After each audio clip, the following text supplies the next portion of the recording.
نام احمد رکھو۔ اسی طرح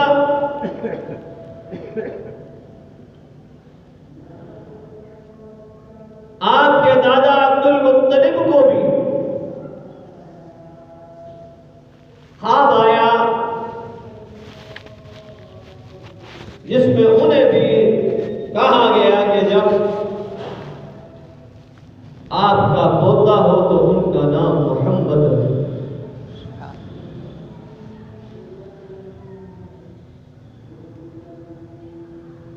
تو آپ کا ایک نام محمد سب سے مشہور اور ایک نام احمد ہے۔ اللہ نے جیسے آپ کی ذات کو باکمال بنایا، مسمى کو باکمال بنایا، آپ کے نام اور آپ کے اسم کو بھی باکمال بنایا۔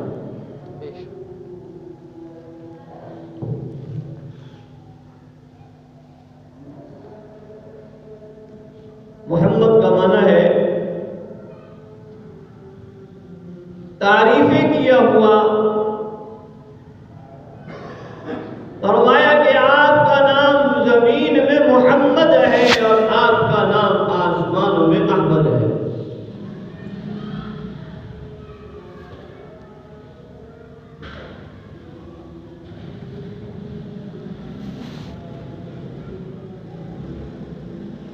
زمین میں رہنے والے انسان یہ خواہشیں کرتے پھرتے ہیں کہ ہماری تعریف سب سے زیادہ ہو۔ کوئی کاریگری میں اپنی تعریف چاہتا ہے، کوئی پڑھنے پڑھانے میں اپنی تعریف چاہتا ہے، کوئی صدارت میں تعریف چاہتا ہے، کوئی وزارت میں تعریف چاہتا ہے۔ زمین والے یہ چاہتے ہیں کہ ہماری تعریف ہو، ہماری تعریف ہو، اور ان کا مقابلہ بھی اسی میں ہوتا ہے کہ لوگ زیادہ ہماری تعریف کریں۔ چنانچہ اگر کسی کے سامنے کوئی کسی اور کی تعریف کر دیتا ہے تو اس کو اچھی نہیں لگتی۔ اللہ نے فرمایا کہ میرے محبوب کا نام محمد ہے۔ زمین میں تعریفوں کے خواہاں بہت لوگ ہیں، لیکن اس زمین پر جس کی تعریف سب سے زیادہ ہوگی وہ میرا محبوب ہے محمد صلی اللہ علیہ وسلم۔ اس لیے زمین میں آپ کا نام محمد ہے۔ آسمان والے فرشتے یہ نہیں چاہتے، ان کا مقابلہ اس بات میں نہیں ہوتا کہ ہماری تعریف ہو۔ آسمان کے فرشتوں کا مقابلہ یہ ہوتا ہے کہ سب سے زیادہ اللہ کی تعریف کون کرتا ہے۔ جبرائیل کی کوشش کہ وہ اللہ کی تعریف سب سے زیادہ کرے، میکائیل کی کوشش کہ وہ سب سے زیادہ اللہ کی تعریف کرے۔ آسمان کے فرشتوں کا اسی میں مقابلہ رہتا ہے کہ وہ اللہ کی تعریف میں آگے بڑھ جائیں۔ تو حضور کا نام آسمانوں میں احمد ہے کہ آسمانوں کے فرشتوں جو تم جتنی بھی کوشش کر لو کہ تم اللہ کی تعریف میں سب سے آگے نکل جاؤ، سب سے آگے بڑھ جاؤ، لیکن اللہ کی سب سے زیادہ تعریف کرنے والے اللہ کے محبوب احمد ہے صلی اللہ علیہ وسلم۔ حضور صلی اللہ علیہ وسلم نے فرمایا کہ دیکھو اللہ نے مشرکین کی زبانوں سے ہونے والی برائی کو مجھ سے کیسے روکا ہے۔ مشرک جب حضور کے بارے میں کچھ کہنا چاہتے تھے تو محمد نہیں کہتے تھے بلکہ مذمم کہتے تھے۔ مذمم کا معنی ہوتا ہے جس کی سب سے زیادہ برائی کی گئی ہو تو وہ کہتے مذمم ایسا ہے، مزمم ایسا ہے، مزمم ایسا ہے، اللہ نے ان کی زبانوں سے آپ کا نام چھین لیا کہ تم محمد نہیں کہہ سکتے، اور مزمم جاری کر دیا کہ جو بکواس کرنی ہو مزمم کو کرتے رہو، میرے محمد کو کچھ نہ کہنا۔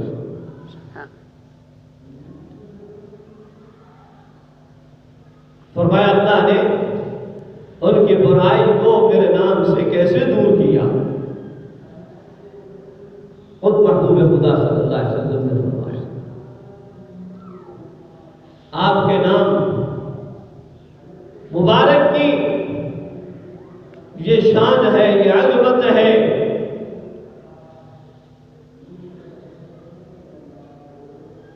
کہ محبت کرنے والوں نے آپ کے نام سے عجیب طرز سے محبت کی ہے، عجیب انداز سے محبت کی ہے۔ چنانچہ مکہ مکرمہ میں ایک گھرانہ تھا جنہوں نے محمد نام شروع کیا رکھنا، باپ کا نام بھی محمد ہے، پھر بیٹے کا نام بھی محمد رکھا، اس نے اپنے بیٹے کا نام بھی محمد رکھا، اس نے اپنے بیٹے کا نام بھی محمد رکھا، 14 پشتوں تک نام محمد محمد چلتا گیا۔ سبحان اللہ۔ اتنی پذیرائی، اتنی مقبولیت، اتنی محبت کسی نام کو نہیں ملی جتنی محبت اللہ نے اپنے محبوب محمد صلی اللہ علیہ وسلم کے نام گرامی محمد کو دی۔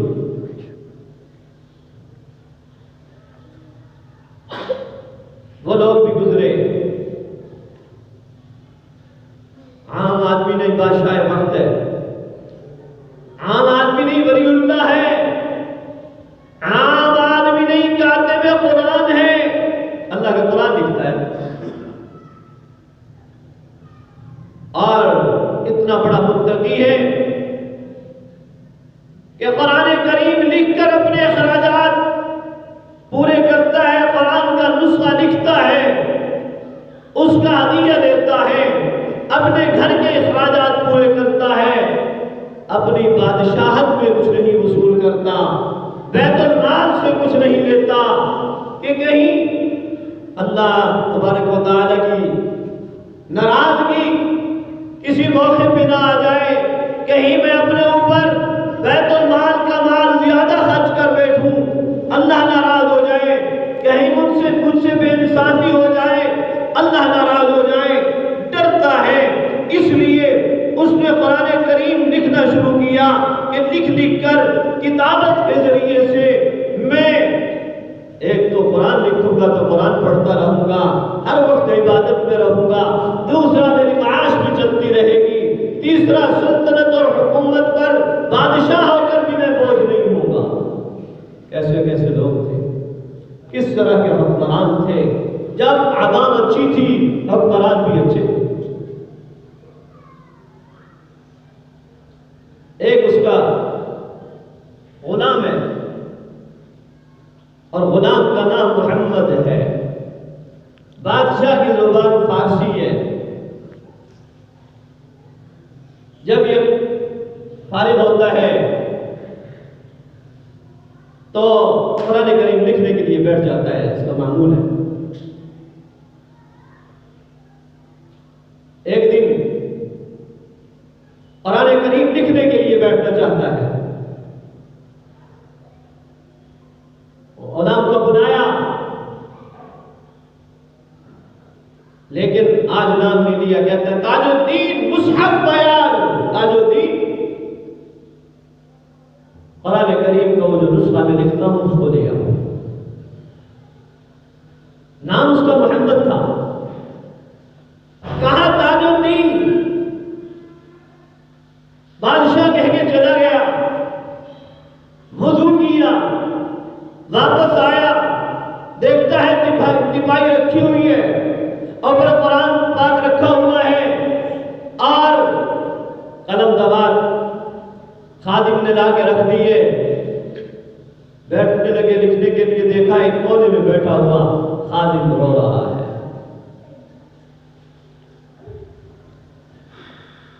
بلایا، کیا ہوا؟ تم کیوں رو رہے ہو؟ اس نے روتے روتے کہا لگتا ہے کہ آپ مجھ سے ناراض ہو گئے ہیں، روزانہ تو آپ میرا نام لیتے ہیں لیکن آج آپ نے میرا نام نہیں لیا، تو میں سمجھا کہ شاید آپ مجھ سے ناراض ہو گئے، اس لیے آپ نے آج مجھے تاج الدین کہہ کر بلایا، نام میرا محمد ہے، آپ نے میرا نام نہیں لیا۔ بادشاہ کی آنکھوں سے آنسو آ گئے۔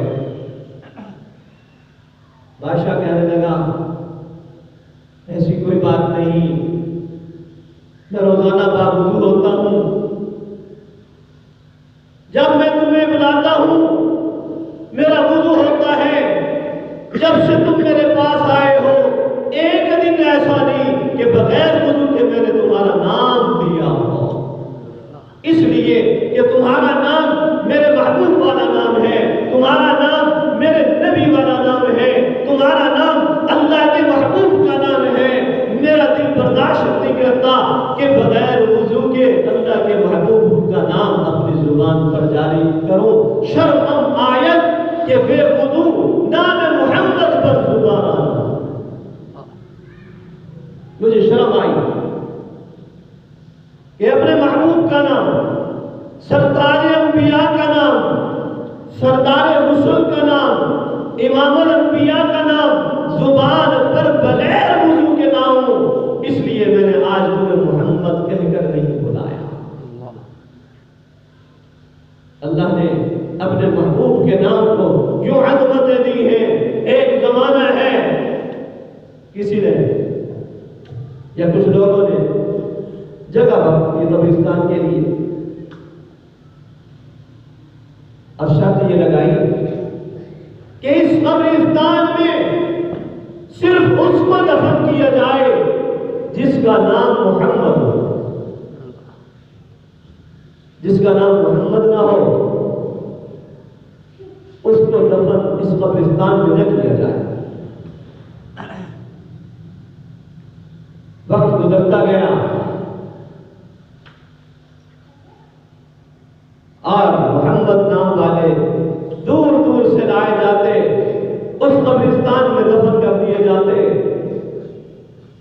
ایک عالم جن کا نام برہان الدین ہے، جو اتنے بڑے عالم ہیں کہ صدیوں سے ان کی کتاب ہدایہ شریف پڑھائی جاتی ہے، جب تک اس کتاب کو کوئی پڑھ نہیں دیتا اتنے تک وہ عالم نہیں کہلاتا۔ اور یہ اتنے بڑے عالم تھے کہ انہوں نے اصل میں یہ کتاب 80 جلدوں میں لکھی۔ کتنی جلدوں میں لکھی؟ 80 جلدوں میں لکھی۔ جب لکھ کے فارغ ہوئے تو دل میں خیال پیدا ہوا کہ میں نے لکھ تو دی، ایک عمر کا حصہ میں نے صرف کر دیا، 80 جلدوں میں کتاب تو لکھ دی، پتہ نہیں اس کتاب کو کوئی پڑھے گا یا نہیں پڑھے گا۔ ایسا نہ ہو کہ لمبی ہونے کی وجہ سے لوگ اس کتاب سے استفادہ نہ کر پائیں۔ اس زمانے میں یوں چھپنے چھپنے کا تو رواج ہی نہیں تھا، لکھنا ہی بڑا مشکل ہوتا تھا، کسی کتاب سے استفادے کے لیے اس کو لکھنا پڑتا تھا۔ پھر اس کا خلاصہ لکھنے بیٹھ گئے، 4 جلدوں میں خلاصہ لکھا۔ خلاصہ لکھ کے اس کا نام رکھا ہدایت المرتدی، 80 جلدوں والی کا نام رکھا کفایت المرتدی۔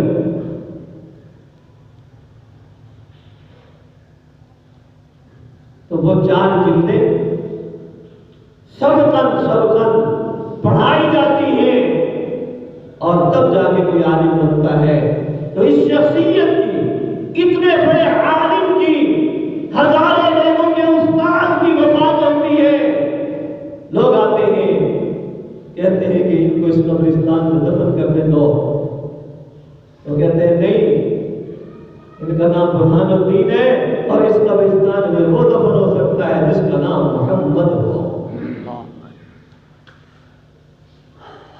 چنانچہ اس قبرستان کے پاس انہیں دفن کیا گیا، اس قبرستان میں نہیں دفن کیا گیا۔ اس طرح سے امت نے اسی نام سے نام محمد سے پیار کیا ہے، اور کوئی ایسا نام نہیں ملتا جس سے اتنی محبت کی گئی ہو، اتنا پیار کیا گیا ہو۔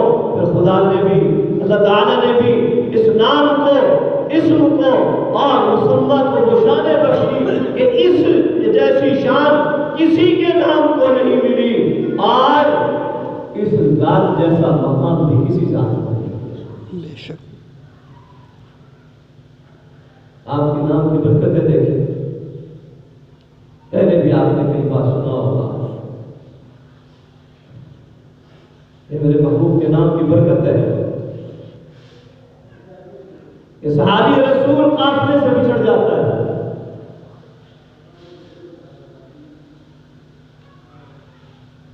اور جنگل میں پھنس جاتا ہے، اکیلا ہے، تنہا ہے، راستے سے ناواقف ہے، پتہ نہیں۔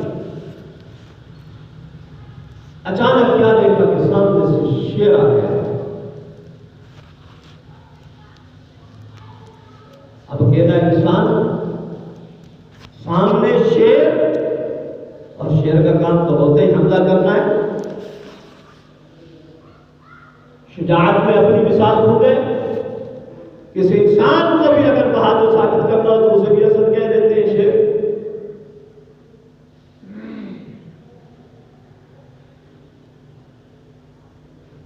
تو شیر نے گھورا اور حملہ آور ہونا چاہتا ہے۔ صحابی کا نام سفینہ ہے۔ جب شیر کے بدلے ہوئے دانتے صحابی نے دیکھے تو اس نے کہا انت اسد البر، انت سلطان البر وانا مولا محمد رسول اللہ۔ تو جنگل کا شیر ہے، جنگل کا بادشاہ ہے، میں تجھے جانتا ہوں لیکن تم مجھے نہیں جانتا، میں محمد مصطفیٰ کا غلام ہوں۔ بس حضور کا ذکر سننا تھا کہ شیر کی آنکھیں جھک گئیں اور سامنے آگے کھڑا ہو گیا، دم ہلانے لگا اور زبان ہاتھ سے کہنے لگا اگر تم محمد کریم کا غلام ہے تو میں تیرا غلام ہوں۔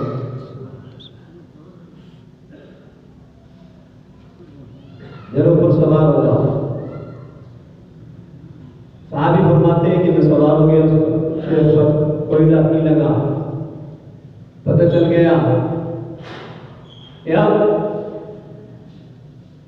شیر کے سامنے اللہ کے محبوب کا نام آیا ہے، اسے حیا آ گئی۔ کئی بدبختوں کو آج تک حیا نہ آئی۔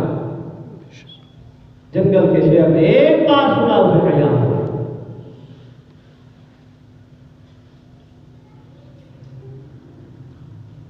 تو یہ صحابی اس پر سوار ہو جاتے ہیں، شیر دوڑ لگا دیتا ہے اور قافلے کو ڈھونڈ کر تلاش کر کے اس صحابی کو وہاں چھوڑ کے آتا ہے۔ زبان حال سے شیر نے صحابی سے یہ کہا کہ میں تو حیا والا ہوں اور تمہیں اپنی پشت پہ سوار کر رہا ہوں، کہیں کوئی ایسا بدبخت نہ آ جائے جو صحابی کا دشمن ہو، جنگل میں تمہیں تکلیف پہنچانے، میں تمہیں اکیلا نہیں بھیجوں گا، خود تمہارا خادم بن کر، تمہارا غلام بن کر اور تمہارا باڈی گارڈ بن کر قافلے تک چھوڑ کے آؤں گا۔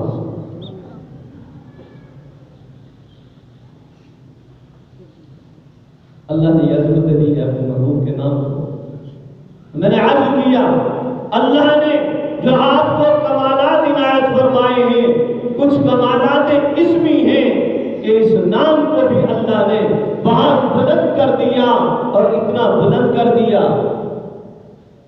اللہ خود فرماتے ہیں وَرَفَعْنَا لَكَ ذِكْرَكَ محبوب ہم نے آپ کے ذکر کو بلند کر دیا ہے. صحابی فرماتے ہیں سَمَّ الْإِلَٰهُ اسْمَ النَّبِيِّ مَعَ اسْمِهِ سَمَّ الْإِلَٰهُ اسْمَ النَّبِيِّ مَعَ اسْمِهِ إِذْ قَالَ الْمُؤَذِّنُ فِي الْخَمْسِ أَشْهَدُ.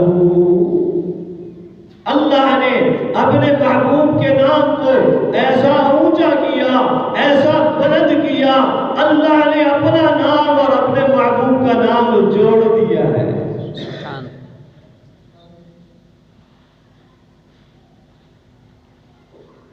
آپ کلمہ پڑھتے ہیں ایک شخص کلمہ پڑھ کے مسلمان ہوتا ہے کیا پڑھتا ہے لا الہ الا اللہ محمد رسول اللہ. اللہ کا بھی نام لیتا ہے محمد مصطفیٰ کا بھی نام لیتا ہے.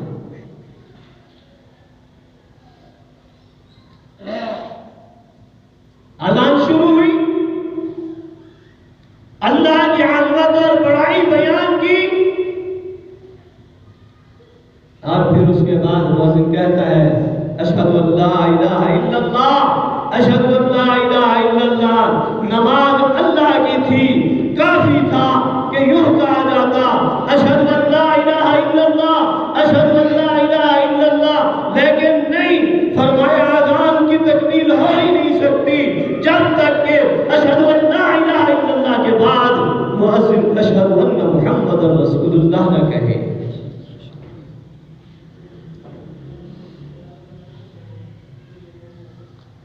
پھر نماز کو کیسا بنایا نماز کیسی بنائی اللہ نے اور نماز کا حکم دیا اللہ نے قرآن پاک میں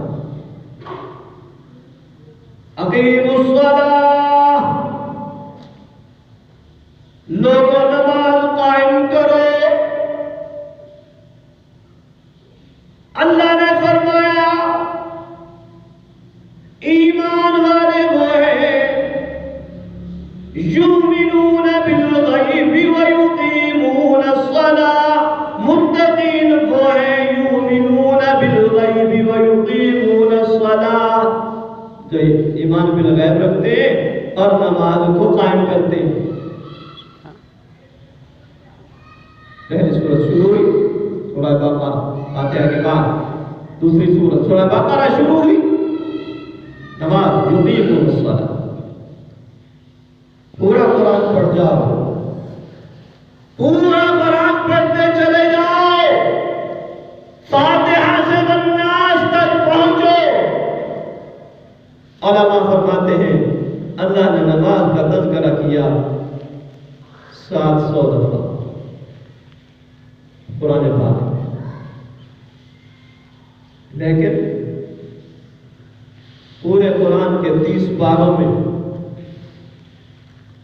اللہ نے کہیں یہ نہیں بتایا کہ فجر کے 2 فرض ہیں. سمجھ آ رہی ہے؟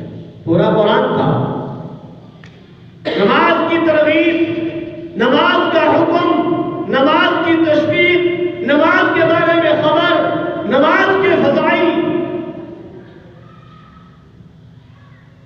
مختلف چیزیں قرآن میں بیان فرما دی. لیکن یہ نہیں بیان فرمایا فجر کے 2 فرض ہیں ظہر کے 4 فرض ہیں عصر کے 4 فرض ہیں مغرب کے 3 فرض ہیں عشاء کے 4 فرض ہیں. کیوں؟ اللہ نے فرمایا کتاب میری ہے حکم میں دوں گا اقیموا الصلاۃ. لیکن اس کی رکعتیں کتنی ہیں میرے محبوب سے پوچھو.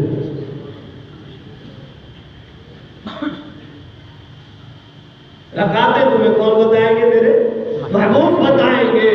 نماز کا حکم اللہ دے گا رکعتیں نماز کی محمد مصطفیٰ بتائیں گے.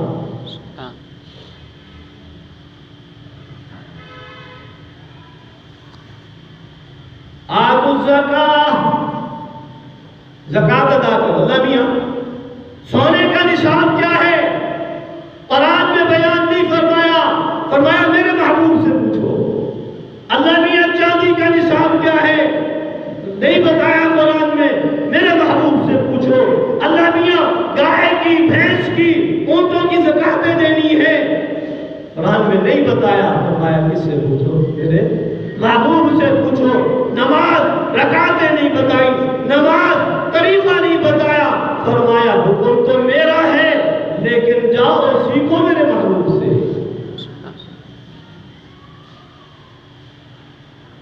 اور نماز اس کو کہتے ہیں یہ بھی اللہ کے محبوب نے بتایا، ورنہ الصلاۃ کا لغوی معنی دیکھو تو دعا ہے۔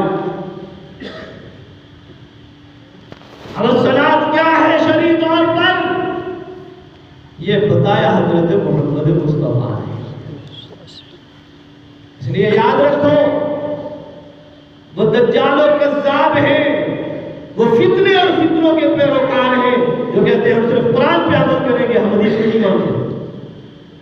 قرآن پہ عمل ہو ہی نہیں سکتا، قرآن پر عمل نہیں ہو سکتا جب تک کہ اللہ کے محبوب کی حدیث کو نہ پڑھے، سنت کو نہ دیکھے، نبی کے طریقے کو نہ دیکھے، قرآن کے عمل پر، ایک حکم پر آپ عمل نہیں کر سکتے۔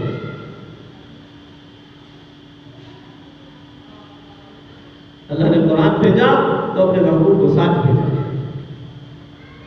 صحابہ جن کی زبان مادری عربی ہے ان کو بھی اللہ کے محبوب نے قرآن سکھایا، اور یعلمہم الکتاب والحکمہ،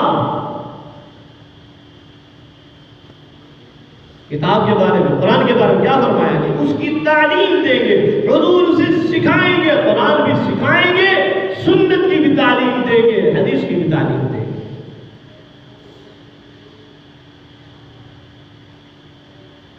اور آج ہماری قوم کہتی ہے بس مسجد میں بھیجو، ناظرہ پڑھاؤ، بس باقی مولویوں نے شور مچا رکھا ہے، مدرسے نہ رہے تو جاؤ۔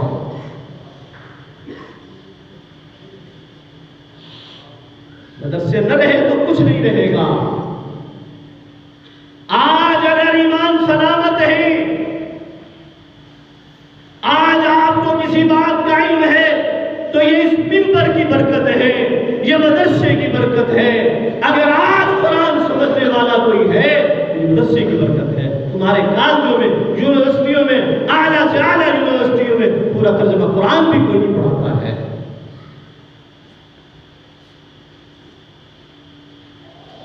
ہمارا دراسات دینیہ کا 2 سالہ کورس ہے، پورے قرآن کا ترجمہ پڑھاتے ہیں، لیکن وہاں 16 سال کے پورے کورس کے اندر قرآن کا ترجمہ نہیں پڑھاتے۔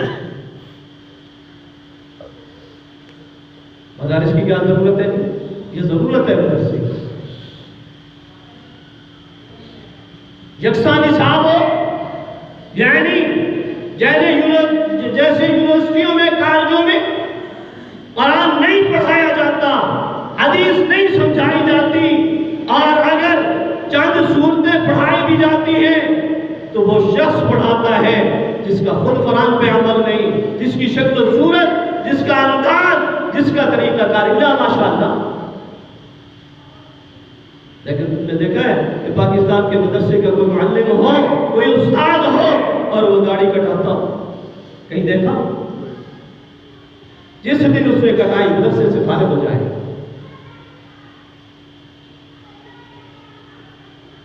ظاہر پہلے سنت کے مطابق بناؤ، اس کے بعد مدرسے کی مسجد پہ اللہ بیٹھنے دیتا ہے، وہاں بیٹھنے نہیں دیتا۔ اس گئے گزرے دور میں جب لوگ دین سے دور ہیں، اس وقت بھی اگر کوئی امام صاحب داڑھی چھوٹی کرا لے سنت سے، ایک مٹھی لازم ہے، واجب ہے، اس سے نیچے کاٹ سکتے ہیں، اگر اس سے اوپر بھی کاٹے گا تو جو غیرت مند مقتدی ہوں گے کہہ دیں گے جی ہماری نمازی نہیں۔ یہ برکت ہے مدارس کی، ورنہ دنیا میں وہ بھی ہیں، وہ بھی ممالک ہیں، اسلامی ممالک ہیں، اسلامی لوگ ہیں جن کو امام ایسے مہیا نہیں ہے، جن کو اللہ نے سنت طریقے سے نوازا ہے۔ کوششیں یہاں بھی ہو رہی ہیں، ولیوں کی جاگیر ہے جی، یہ ولی ٹھیکیدار ہیں، اس طرح کے جملے کسے جاتے ہیں تاکہ خط مت کر دیا جائے کام، اور جتنا تھوڑا بہت اسلام باقی ہے وہ اس سے بھی دور کر دیا جائے۔ اللہ تعالیٰ معاف فرمائے۔ اللہ ہم سب کو اپنے مذہب حق، مذہب اسلام کے ساتھ جڑے رہنے کی توفیق نصیب فرمائے، اور آپ حضرات کو بھی اللہ جمعے کے دن کم از کم جلدی آنے کی توفیق نصیب فرمائے۔ دیکھتے رہتے ہیں، ابھی 2-4 منٹ اوپر ہوں گے نا، سب کی نگاہیں کھڑی ہے اوپر جا، لیکن آتے ہوئے کسی کو پتہ نہیں ہوتا کہ جا کے کوئی 20 منٹ، کوئی گھنٹہ، آدھا گھنٹہ ہم اللہ اور اللہ کے رسول کی بات سن لیں۔ اس وقت نہیں پتا ہوتا ٹائم کا، نکلنے کا پتا ہے، اٹھنے کا پتا ہے مسجد سے، لیکن یہ نہیں پتا کہ ہم وقت پہ۔ بنی اسرائیل کے لیے پورا دن لازم تھا، کوئی کام نہیں کر سکتے، اللہ نے سنت کو اجازت دی، لیکن حرام کیا ہے کام کاج دنیا کا اذان کے بعد۔ اذان ہو جلدی سے تیاری کرو، پہنچو مسجد کے اندر، اس کے بعد آپ کا کھانا، آپ کا کاروبار کرنا، دکان کھولنا،